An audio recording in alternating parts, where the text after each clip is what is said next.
जिससे आपके अनंत जन्मों के संस्कार भस्म होकर और अगला जो है वो बड़ा उत्तम होगा। अंदर के चिंतन से होता है, बाहर से कुछ नहीं होता। मात्र अंदर का चिंतन। अच्छा, अंदर का चिंतन हम लोगों का स्वभाव बन गया बहिर्मुखी। बहिर्मुखी मतलब बाहर, बाहर यश कीर्ति लाभ विजय, इससे हमको सुख मिलता है। अंदर से कोई मतलब नहीं रखता कोई, कोई विरला ही अंदर से। अब क्या होता है, भगवान जब कृपा करते हैं तो संत समागम देते हैं, फिर दूसरी जब कृपा होती तो विपरीतता देते हैं, और फिर अंदर से एक रास्ता देते हैं, ये मेरा रास्ता है, ये परम शांति का रास्ता है, ये शांति का रास्ता नहीं। भगवान वो रास्ता देते हैं और जीव को अपने पास बुला लेते हैं। बिना प्रतिकूलता के संसार का राग नष्ट नहीं होता। किसी को भी वैराग्य होता है तो संसार की प्रतिकूलता देखकर वैराग्य होता है। सब कुछ हमारे अनुकूल है तो हम आनंदित होकर उसका भोग करते हैं। जब हमारे ऊपर प्रतिकूलता आती है तब ठेस पहुंचती है कि इतना झूठा संसार, तो अंदर से भगवान रास्ता देते हैं, ये सही है।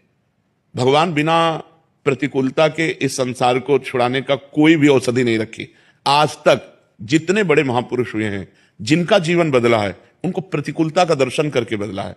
तो कभी प्रतिकूलता आए तो उस समय आनंदित हो कि मेरे ऊपर अब भगवान की कृपा हो रही है, कि मुझे सतमार्ग में चलने की प्रेरणा मिल रही है। अगर सतमार्ग छूटा हो, ये सब तो एक सेकंड के लिए आप विचार कीजिए।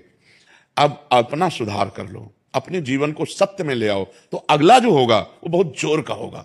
चाहे जन्म हो तो श्रीवान कुलवान धनवान वैभव संपन्न ऐसे, और भक्ति की अनुकूलता, भक्ति की अनुकूलता।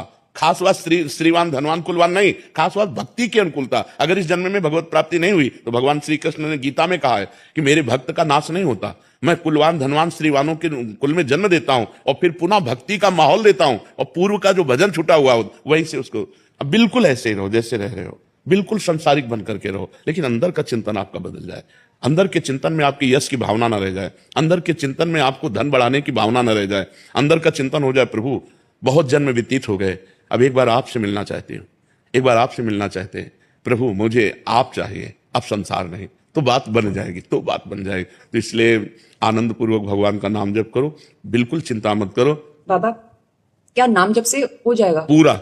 ये हम अपने जीवन का अनुभव बताते हैं। सांख्य योग और अष्टांग योग और कर्म योग और भक्ति योग, चारों योगों में प्रवेश रहा है। पहले हम सन्यासी रहे 20 वर्ष सन्यासी रहे काशी विश्वनाथ जी। तो हम सांख्य योग, अष्टांग योग, जो अष्टांग योग है ना, अष्टांग योग, कर्म योग, इन तीनों को अच्छी प्रकार जान करके और फिर भक्ति योग में आए हैं। स्वयं भगवान शंकर से बढ़कर कोई ज्ञानी तो नहीं ना, सनकादि से बढ़कर कोई ज्ञानी नहीं। वो हरिशरणम सनकादि हर समय जपते रहते हैं। भगवान शिव राम राम राम राम राम राम जपते रहते हैं। हम वृंदावनवासी प्रिया प्रीतम के उपासी। तो जो राम में राह है वही राह है, जो धा है ये रस देने वाली वस्तु है। तो हम राधा राधा राधा राधा, मतलब आप ये समझो